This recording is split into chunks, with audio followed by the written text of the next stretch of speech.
Assalamualaikum warahmatullahi wabarakatuh. Perkenalkan, nama saya Cherly Cynthia Melita Samiati dengan NIM 210411100009. Saya dari Prodi Teknik Informatika angkatan 2021. Di sini saya akan mempresentasikan demo Streamlit untuk tugas akhir saya, yaitu penggunaan DanceNet 121 untuk klasifikasi penyakit paru pada citra X-ray dada. Nah, di sini saya membuat aplikasi menggunakan Streamlit yang memiliki 4 menu, yaitu beranda, preprocessing, augmentasi, serta klasifikasi. Di sini menu beranda itu hanya ucapan selamat datang, dan di sini juga diberitahu bahwa program ini ada kelasnya itu pneumonia, tuberkulosis, dan juga normal. Selanjutnya ada di menu preprocessing. Di sini untuk mengupload citra yang ingin dilakukan preprocessing dengan limitnya itu 200 MB dan filenya itu JPG, dan PNG. Antara salah satu itu. Ini saya ada contoh datanya yang masih belum diolah, belum dilakukan preprocessing. Nah, ini ada dua preprocessingnya, yaitu resize dan juga grayscale. Kalau resize ini saya menggunakan ukuran 224 x 224. Jadi ukuran citra sebelum preprocessing yang ini tuh 512 x 512. Jadi 224 x 224 pixel. Ini setelah di resize. Lalu yang kedua itu ada grayscale, yaitu mengubah citra menjadi rentang 0 sampai 1. Jadi nanti warnanya itu hanya ada hitam, putih, dan juga abu-abu, supaya memudahkan dalam proses klasifikasi nanti. Di sini juga bisa di-download hasilnya. Ini kita download juga bisa untuk ditaruh di proses yang selanjutnya. Di augmentasi bisa, di klasifikasi bisa. Nah, ini juga ada menu selanjutnya, augmentasi. Sama seperti tadi, upload citranya untuk limitnya dan juga jenis filenya. Di sini kita coba untuk augmentasinya memakai ini. Nah, ini augmentasinya itu ada 4 jenis, yaitu shift, flip, zoom, dan juga rotation. Untuk shift ini tuh ada sampai 5 juga. Di sini contoh hasilnya, yang kiri ini sebelum augmentasi, sedangkan yang kanan ini setelah augmentasi shift sebesar 2%. Nah, ini kan kelihatan gitu bedanya ya.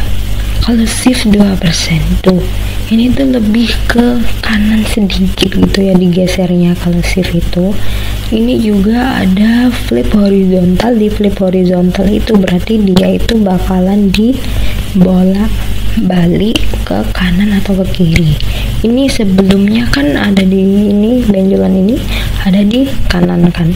Jadi nanti setelah flip dia ada di kiri. Jadi kan kelihatan gitu ya bedanya. Ini juga ada zoom.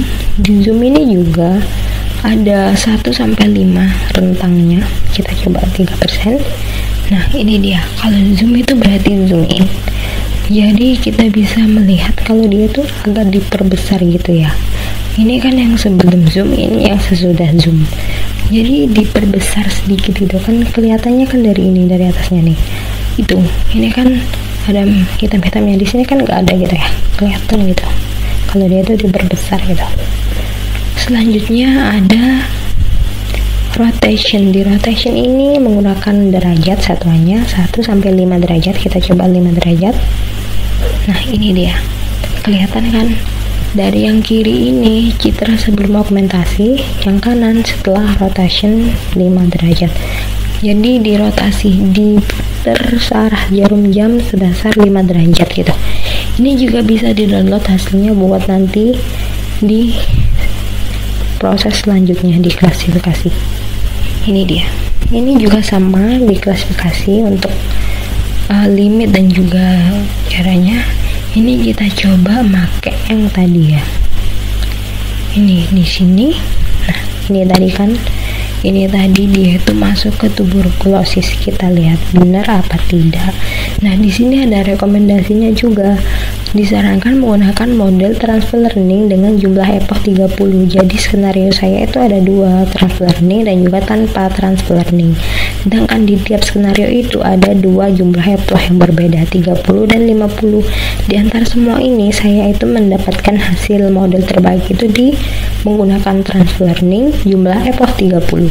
Jadi kita coba dulu yang jumlah epochnya 30 menggunakan transfer learning. Ini tadi itu hasilnya itu tuberkulosis yang ini. Kita lihat apakah benar. Nah, ini dia hasil probabilitas prediksi. Di angka normal dia tuh 0,000, nggak ada sama sekali kemiripannya di normal. Pneumonia juga dicek, dia tuh juga nggak ada kemiripan sama sekali. Ternyata di tuberkulosis hasilnya itu 1. Jadi dia tuh masuk ke tuberkulosis. Nah, kita coba deh kalau sekarang di tanpa transfer learning epochnya 30. Kita lihat apakah dia bisa menganalisis atau melihat ini tuh masuk ke tuberkulosis atau kelas yang lain.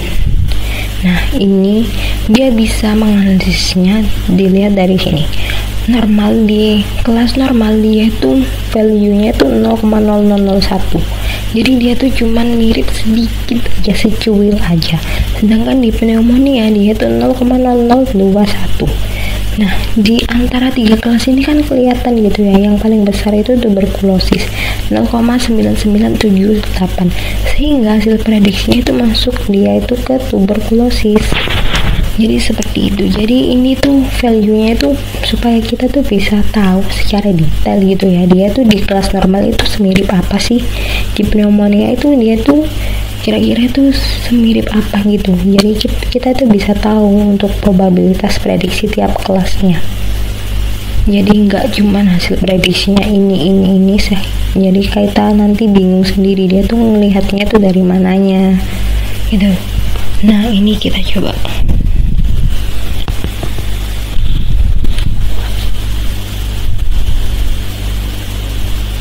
Nah, kalau di jumlah epochnya 50 tanpa transfer learning, dia tuh di kelas normal itu 0,03, di pneumonia 0,03, di tuberkulosis dia tuh 0,9. Jadi kan bisa kelihatan gitu ya, yang paling gede itu di tuberkulosis, sehingga dia masuk ke tuberkulosis. Kita coba di ini, coba gambar yang lain atau citra yang lain. Nah, ini kita coba yang tanpa transfer learning, jumlah epochnya 50.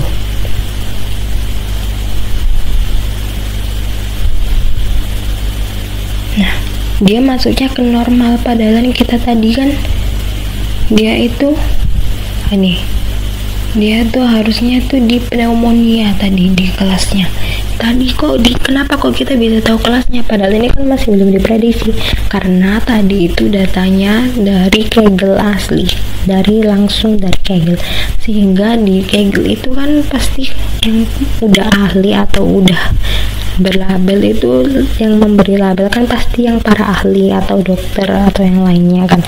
Sehingga itu tuh udah fix datanya, sehingga kalau kita mau menguji model kita bisa ambil data dari Kaggle, lalu kita coba masukin ke model kita, biar kita tahu model kita itu udah belajar dengan benar apa enggak sih. Nah, ini seperti yang ini dia tuh masuk ke normal. Kenapa? Di normal nilainya dia tuh mirip banget katanya 0,98, di pneumonia dia malah 0,01, di tuberkulosis malah dia tuh kecil banget 0,0026. Padahal yang kita tahu dia ini tadi tuh masuk ke pneumonia. Ini kan berarti dia tuh modelnya tuh nggak bisa gitu ya. Jadi kita coba pakai yang model direkomendasiin transfer learning, jumlah epochnya 30.